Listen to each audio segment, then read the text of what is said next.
भारत में जो जानकारी मिल रही है वो बहुत ही खतरनाक है और बहुत ही चौंकाने वाली है। 5,000 महिलाएं पाकिस्तान के लोगों से निकाह करके भारत में बैठी हुई हैं। 5 लाख। और जो महिलाएं भारत में हैं जिन्होंने पाकिस्तानियों से निकाह किया है, उसमें किसी के 8 बच्चे, किसी के 9 बच्चे, किसी के 6 बच्चे, 5 से कम तो मिल ही नहीं रहे। 10-12 बच्चे वाले भी परिवार मिल रहे। अगर एवरेज 5 बच्चे मान के चलिए तो 5 लाख महिलाओं से लगभग 25 लाख बच्चे, जिसके फादर पाकिस्तानी हैं, वो 25 लाख बच्चे भारत में रह रहे हैं। और वो बच्चे कोई छोटे भी नहीं, वो बड़े हो चुके हैं, उनका शादी विवाह भी हो चुका है। तो यानी 5 लाख महिलाओं ने पाकिस्तानियों से शादी किया, उनके ऑन एन एवरेज लगभग 25 लाख बच्चे पैदा हुए। वो मां भी, वो दादी भी बन गई हैं, वो नानी भी बन गई हैं और वो अम्मा भी बन रही हैं। तो लगभग 25 लाख नाती और पोते। ये बहुत ही बड़ी खतरे की घंटी है। सवाल यह है, ऐसी घटनाएं अरब, दुबई, कुवैत, बहरीन में क्यों नहीं होती हैं? कभी आपने सुना कि अरब, दुबई, कुवैत, बहरीन की कोई महिला भारत में आके किसी से शादी की हो, निकाह की हो और वहां की नागरिकता उसने ले रखी हो? कभी आपने सुना कि अमेरिका या सिंगापुर या जापान या चीन के किसी महिला ने भारत में आके शादी किया हो और वहां की नागरिकता ले रखी हो? नहीं सुना होगा। लेकिन भारत में ऐसा हुआ है। 5 लाख महिलाएं, उनके 25 लाख बच्चे, उनके लगभग 25 लाख नाती पोते। ये सिचुएशन आज की है। और ये क्यों हुआ है? क्योंकि हमारा फॉरेनर एक्ट 19 ये 46 चल रहा है। जो चल रहा था अब तो बदल गया है और ये सड़ा हुआ कानून था। घुसपैठ का भी मूल कारण था और इस समस्या का भी मूल कारण यही था। ये कानून अभी बदला गया है। इमिग्रेशन एक्ट आ गया है, ये 2025 में भी आया, इसी संसद सत्र में आया। लेकिन ये भी नए बोतल में पुरानी शराब जैसा है। इसमें भी वैसी कठोर सजा नहीं है जैसा सिंगापुर में है, जापान में है, अमेरिका में है, रूस में है, चीन में है। वैसा इसमें भी खतरनाक नहीं है। आखिर भारत में इतनी अराजकता का मूल कारण क्या है? मूल कारण यह है कि हम भगवान श्री राम की पूजा तो करते हैं, लेकिन राम नीति लागू नहीं करते। भगवान श्री राम ने कहा था, भय बिन होए न प्रीत। हम भगवान कृष्ण की पूजा करते हैं, लेकिन कृष्ण नीति लागू नहीं करते। भगवान कृष्ण ने कहा था, सठे साठम समाचरित। हमारे पूर्वज खुद ही कहते थे, लोहा लोहे को काटता है। लेकिन हमने लोहा लोहे को काटता है इस सिद्धांत के अनुसार नियम कानून नहीं बनाया। नतीजा यह हुआ कि 5 लाख महिलाओं ने पाकिस्तानियों से शादी करके लगभग 25 लाख बच्चे पैदा कर दिए और उनके लगभग 25 लाख नाती पोते भी हो चुके। अब समाधान क्या है? समाधान वही जो हमारे पूर्वज करते थे, भगवान श्री राम और श्री कृष्ण कहते थे। सबसे पहले इस नई भारतीय न्याय संहिता को बदलना पड़ेगा। इसमें 4-5 नए चैप्टर जोड़ना पड़ेगा। एक चैप्टर जोड़ना पड़ेगा ऑफेंस रिलेटिंग टू इन्फिल्ट्रेशन, घुसपैठ से संबंधित अपराध। एक चैप्टर जोड़ना पड़ेगा offence relating to illegal immigration, कि अगर आप भारत में अवैध रूप से रह रहे हैं। एक चैप्टर इसमें जोड़ना पड़ेगा offence relating to cheating, fraud, forgery. एक चैप्टर इसमें जोड़ना पड़ेगा offence relating to fake documents. और इसमें झूठ को सीरियस क्राइम डिक्लेयर करना पड़ेगा। जब तक झूठ को गंभीर अपराध घोषित नहीं करेंगे और झूठ पकड़ने के लिए नार्को पॉलीग्राफ ब्रेन मैपिंग कानून नहीं बनाएंगे, तब तक भारत में अराजकता रहेगी और कोई भी अपराध कम नहीं होगा। और भारत दिन बाई दिन, डे बाई डे असुरक्षित होता चला जाएगा और एक दिन हमारे हाथ से निकल जाएगा, जैसे हमारे हाथ से अफगानिस्तान निकल गया, पाकिस्तान निकल गया, बांग्लादेश निकल गया, कश्मीर निकल गया, बंगाल भी निकलने वाला है। समाधान यही है, सठे साठ्यम समाचरित, भय बिन होए न प्रीत। मैं पूरी गारंटी के साथ कह रहा हूं, आप किसी एक महिला को पकड़िए, उसका narco polygraph brain mapping test करिए और टेस्ट करके उससे पूछिए कि तूने निकाह क्यों किया था। दूसरा उससे सवाल पूछिए, निकाह करने के बाद तुम यहीं भारत में क्यों रुक गई। फिर उससे यह भी पूछिए, तुम्हारे कुल कितने बच्चे हैं। और फिर उससे यह भी पूछिए, तुम्हें भारत में रहने के लिए किसने किसने मदद किया, कौन तुम्हें पैसा देता है, कहां से पैसा आता है, तुम्हारे बच्चों के सर्टिफिकेट कैसे बने, बर्थ सर्टिफिकेट कैसे बना, तुम्हारा आधार कैसे बना, तुम्हारा पासपोर्ट कैसे बना, तुम्हारा डोमिसाइल सर्टिफिकेट कैसे बना। ये सारी बात पूछ लीजिए। तो जानते, एक एक महिला के कम से कम 10-10 मददगार निकलेंगे। वो 10 लोग मदद क्यों कर रहे? क्योंकि भारत में न तो फर्जी डॉक्यूमेंट बनवाना गंभीर अपराध है, न बनवाना गंभीर अपराध है। तो महिला ने सारे डॉक्यूमेंट बनवा लिए क्योंकि वो सीरियस क्राइम नहीं है। और आधार बनाने वाले ने आधार बना दिया, नगर निगम वाले ने बर्थ सर्टिफिकेट बना दिया, तहसील वाले ने राशन कार्ड बना दिया, हर जगह के आरटी ऑफिस के दलाल ने उनको ड्राइविंग लाइसेंस बना के दिए। सारे डॉक्यूमेंट बनते जा रहे हैं। क्यों? क्योंकि फर्जी डॉक्यूमेंट बनाना और फर्जी डॉक्यूमेंट बनवाना गंभीर अपराध है। ये जो भारत में रह रही हैं, ये हमारी राष्ट्र की सुरक्षा के लिए खतरा है।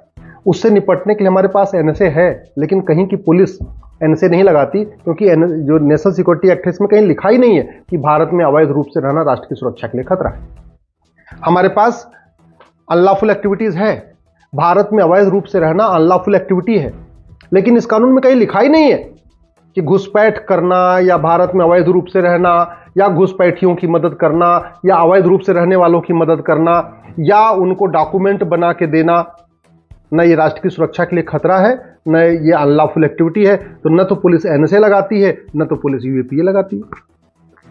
हमारे पास हर राज्य के पास ऑर्गेनाइज क्राइम से निपटने के लिए कानून है।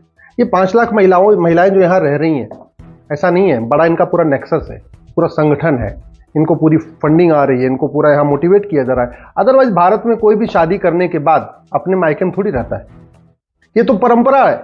वो चाहे हिंदू हो, चाहे जैन हो, चाहे बौद्ध हो, चाहे सिख हो, शादी हुई कि बेटी गई अपने ससुराल।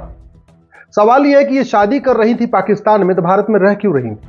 क्या था इनका मोटिव? क्यों इन्होंने पाकिस्तान की नागरिकता नहीं लिया और भारत की नागरिकता पकड़ के बैठी रही? ये तो तभी पता चलेगा जब narco polygraph brain mapping test हो। लेकिन मैं पूरी जिम्मेदारी के साथ कह रहा हूं, ये एक ऑर्गेनाइज वेल प्लान्ड क्राइम है, और ऑर्गेनाइज क्राइम से निपटने के लिए हर राज्य के पास कानून है। महाराष्ट्र के पास मकोका है, गुजरात के पास गुजकोका है, यूपी के पास गैंगस्टर एक्ट है, किसी के पास गुंडा एक्ट है, सबके पास अपना अपना कानून है। लेकिन पुलिस लगाती नहीं है, क्योंकि कानून में लिखा ही नहीं है कि भारत में अवैध रूप से रहना ये ऑर्गेनाइज क्राइम है। इवन जो ये नई भारतीय न्याय संहिता बनी है, इसमें एक प्रोविजन है वेजिंग वॉर। मैं कह रहा हूं, घुसपैठ करना, अवैध रूप से रहना, ये अपने आप में वेजिंग वॉर है, इनडायरेक्ट वॉर है। लेकिन पुलिस नहीं लगा रही है, क्योंकि हमने वेजिंग वॉर में डिफाइन ही नहीं किया कि क्या क्या वेजिंग वॉर है। ऑर्गेनाइज क्राइम में डिफाइन ही नहीं किया कि क्या क्या ऑर्गेनाइज क्राइम है। नेशनल सिक्योरिटी एक्ट में डिफाइन ही नहीं किया कि नेशनल सिक्योरिटी के लिए क्या क्या खतरे हैं। अनलॉफुल एक्टिविटी में हमने डिफाइन ही नहीं किया कि क्या क्या अनलॉफुल एक्टिविटी है। तो जहां मन करता है पुलिस लगाती, जहां मन करता नहीं लगाती। और पुलिस इसलिए अपने उस पर चल रही है क्योंकि 1861 का पुलिस एक्ट चल रहा है। अब इस 1861 के पुलिस एक्ट के कारण पुलिस सत्ता के गुलाम है। पहले अंग्रेजों के गुलाम थी, अब सत्ता के गुलाम है। भाई पुलिस के लोग भी तो आदमी होते हैं ना, जो थानेदार, हवलदार या कलेक्टर, कप्तान या जो लोग भी हैं, अधिकारी, कमिश्नर हैं, वो भी इंसान हैं। उनको नौकरी करनी है, उनको अपने बच्चे पालना है। अगर वो सत्ता से झगड़ा कर लेंगे तो उनको तो रोज पर डे उनका ट्रांसफर करते रहेंगे, क्योंकि ट्रांसफर करने में कोई नियम कानून तो है नहीं। जब मन किया तब ट्रांसफर कर दिया। तो अगर हम भारत को सुरक्षित बनाना चाहते हैं, ऐसी चीजों से रोकना चाहते हैं, तो one nation one police code लागू करना पड़ेगा, पुलिस चार्टर लागू करना पड़ेगा।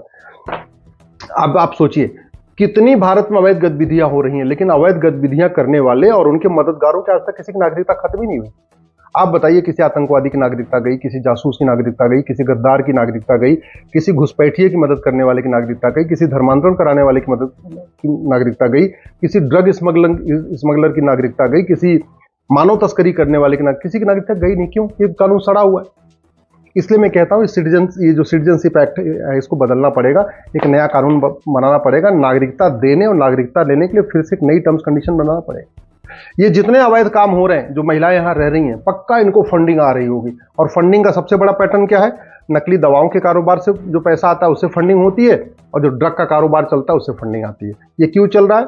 ये 1940 का बना हुआ ड्रग एक्ट महा सड़ा हुआ है, महा घटिया, इसलिए नकली दवाओं का कारोबार चल रहा है। ये एनडीपीएस एक्ट भी महा सड़ा हुआ है, महा घटिया, इसलिए ड्रग स्मगलिंग भी चल रही है। दुनिया के कई देशों में नकली दवा का कारोबार करना और ड्रग स्मगलिंग करना, इसमें फांसी होती है। सिंगापुर में तो कई लोगों को फांसी दे दिया, फांसी दी जाती है, 100% प्रॉपर्टी जब्त की जाती है, नागरिकता खत्म की जाती है। हमारे यहां ऐसा कोई प्रावधान ही नहीं। ये कांग्रेस ने 2010 में एफसीआरए कानून बनाया था। जानते हैं क्यों बनाया था? भारत में अवैध कार्य करने वालों को फंडिंग कराने के लिए। नक्सलियों को, माओवादियों को, जिहादियों को, मिशनरियों को, आतंकवादियों को, अलगाववादियों को, सबको फंडिंग चलती रहे। जो देश विरोधी लेखक हैं, बुद्धिजीवी हैं, पत्रकार हैं, कलमकार हैं, यूट्यूबर हैं, जो देश विरोधी काम करने वाले, सबको फंडिंग चलती रहे, उनके एनजीओज को फंडिंग होती रहे, उसके लिए एफसीआरए कानून बना था। ये जब तक खत्म नहीं होगा तब तक विदेशी फंडिंग नहीं बंद होगी। फंडिंग नहीं बंद होगी तो अवैध काम नहीं बंद होगा। क्योंकि कोई भी काम जो भारत में लोग रहते हैं वो निस्वार्थ भाव से नहीं करते, पैसे के लिए करते हैं। वो पैसे के लिए जासूसों की मदद करते हैं, पैसों के लिए गद्दारों की मदद करते हैं, पैसे के लिए घुसपैठियों की मदद करते हैं, पैसे के लिए मिशनरियों की मदद करते हैं। तो जब तक फंडिंग नहीं बंद होगी तब तक ये देश विरोधी काम नहीं बंद होंगे। जब तक काला धन पैदा हो रहा है ना, तब तक काला कारोबार नहीं बंद होगा। जितने भी अवैध काम होते हैं सबकी फंडिंग काले धन से होती है, और काला धन जनरेट हो रहा है, जबरदस्त जनरेट हो रहा है। आप बीच में देखते रहे होंगे 500-500 की नोट पकड़ी जाती है, बोरे के बोरे पकड़ी जाती है। अभी जज साहब के यहाँ 500 रुपए के बोरे पकड़े गए थे। कितने नेताओं के यहाँ 500-500 के बोरे पकड़े जाते हैं। आम जनता को 500 रुपए की नोट की जरूरत नहीं। आम जनता तो 100 रुपए बहुत पर्याप्त है। 100 रुपए से ज्यादा कोई पर डे खर्च करता नहीं। 80% लोग पर डे 100 रुपए से कम खर्च करते हैं। उनको बड़ी नोट की जरूरत ही नहीं। जो बड़े हैं उनके पास एटीएम, पेटीएम, भीम, यूपीआई, डेबिट कार्ड है, फिर भी 500 रुपए की नोट चल रही है। 100 रुपए से बड़ी नोट बंद कर दिया जाए और इस कानून को बदल दिया जाए, काला धन रुक जाएगा, काला धन, काला कारोबार रुक जाएगा। तो ये जो अवैध काम हो रहा है, जो अवैध रूप से रह रहे हैं, जो घुसपैठ होती है, धर्मांतरण होता है, ये सारे काम रुक जाएंगे। बेनामी लेन देन जब तक नहीं रुकेगा तब तक अवैध काम चलता रहेगा। और बेनामी लेन देन रोकने का एक ही तरीका है, संपत्ति को आधार से लिंक कर दिया जाए और यूनिक आइडेंटिटी जो आधार नंबर है इसको कॉमन कर दिया जाए। जो आधार नंबर है यही ड्राइविंग लाइसेंस का नंबर हो, यही पासपोर्ट का नंबर हो, यही आपके सारे डॉक्यूमेंट का नंबर आधार हो। जब कोई आप कार खरीदो, बाइक खरीदो, मोबाइल खरीदो, कुछ भी सामान खरीदो, 10,000 रुपए से महंगा अगर सामान खरीदने, वो आधार में लिंक होता चला जाएगा। बेनामी लेन देन रुक जाएगा। बेनामी लेन देन रुक जाएगा तो भारत में शांति आएगी, अराजकता बंद हो जाएगी। हवाला का कारोबार रोकना पड़ेगा। सारी फंडिंग, खाड़ी देशों की जितनी फंडिंग होती सब हवाला के जरिए आती है। जिहादियों की, मिसरियों की, धर्म मदरसा बनाने की, मस्जिद बनाने की, मज़ार बनाने की, दरगाह बनाने की, जितनी फंडिंग आ रही है, अलगाववादियों की, आतंक, सारी फंडिंग हवाला के जरिए होती है। हवाला तभी रुकेगा जब 100 रुपए से बड़ी नोट बंद हो, 5,000 रुपए से महंगे सामान का कैश लेन देन बंद हो, प्रॉपर्टी को आधार से लिंक किया जाए। सबसे बड़ा मूल कारण है अवैध काम का, वो है भ्रष्टाचार। ये बचते हैं भ्रष्टाचार के जरिए। पुलिस की जांच गड़बड़ हो जाती है पैसे दे के, जज साहब गलत फैसला दे देते हैं पैसे दे के, गवाह तैयार हो जाते हैं पैसे के दम पे। तो जब तक ये करप्शन अब नहीं बंद होगा, और सबसे बड़ी बात ये कि जब तक भारत में झूठ बोलना गंभीर अपराध नहीं होगा, झूठ पकड़ने के लिए नार्को पॉलीग्राफ ब्रेन मैपिंग कानून नहीं बनेगा, झूठा हलफनामा दाखिल करना, झूठी गवाही देना, इसको गंभीर अपराध घोषित नहीं किया जाएगा। और झूठा डॉक्यूमेंट बनाना, झूठा Aadhaar, ration card, driving licence, voter ID, birth certificate, झूठा डॉक्यूमेंट बनाना और झूठा डॉक्यूमेंट बनवाना, इसको सीरियस क्राइम डिक्लेयर नहीं किया जाएगा। तब तक अवैध काम होता रहेगा। मैं गारंटी के साथ कहता हूं, जो 5 महिलाएं, ये 5 लाख महिलाएं रह रही हैं ना, इनके जो 25 लाख बच्चे हैं और 25 लाख इनके नाती पोते हैं, ये भारत छोड़ के भाग जाएंगे। केवल इतना काम करिए, ये जो इमिग्रेशन एक्ट है ना, जिसमें अधिकतम 3 साल की सजा है, इस कानून को बदलिए, ऑर्डिनेंस ले आइए, भारत में अवैध रूप से रहने को जघन्य अपराध घोषित करिए। भारत में अवैध रूप से रहने वालों की 100% संपत्ति जब्त करने, उनकी नागरिकता खत्म करने और उनको 10 से 20 साल की सजा देने के लिए कानून बनाइए। केवल अवैध रूप से रहने वालों नहीं, उनके मददगारों के लिए भी वही धारा, यानी जो भारत में अवैध रूप से रह रहे हैं, जो उनकी मदद कर रहे हैं, जो उनके मददगार हैं, उनकी भी 100% प्रॉपर्टी जब्त करने, नागरिकता खत्म करने और 10 से 20 साल की सजा के लिए कानून बनाइए। मैं गारंटी के साथ कहता हूं, जो बाप है ना, वो अपनी बेटी को खुद ही कहेगा, भाई तूने निकाह कर लिया, तू पाकिस्तान जा। भाई उसको भगा देगा, बोले तू जा मेरे घर में ना, नहीं मत रह, नहीं तेरे चक्कर में भी जेल में जाऊंगा, मैं भी सड़ जाऊंगा जेल में। परिवार वाले इनको खुद ही, जितने बच्चे उच्चे हैं सबको लेके इनको बॉर्डर क्रॉस करा देंगे, भारत में इनको पाकिस्तान पहुंचा देंगे। अदरवाइज अगर ये कानून नहीं बदलेगा तो ये सब खेल चलता रहेगा, और खेल चलता रहेगा तो 20 से 25 साल के बाद बहुत ही भयानक परिणाम देखने को मिलेंगे। ऐसी चीजें देखने को मिलेंगी जो आप कल्पना नहीं कर रहे हैं। अभी आप कश्मीर देख रहे हैं, मुर्शिदाबाद देख रहे हैं, या आपके मोहल्ले में भी होगा, आपके तहसील में भी होगा, आपके जिले में भी होगा, आपके आसपास भी होगा। इसलिए मैं आपसे आग्रह कर रहा हूं, कानूनों को बदलने की मांग करिए।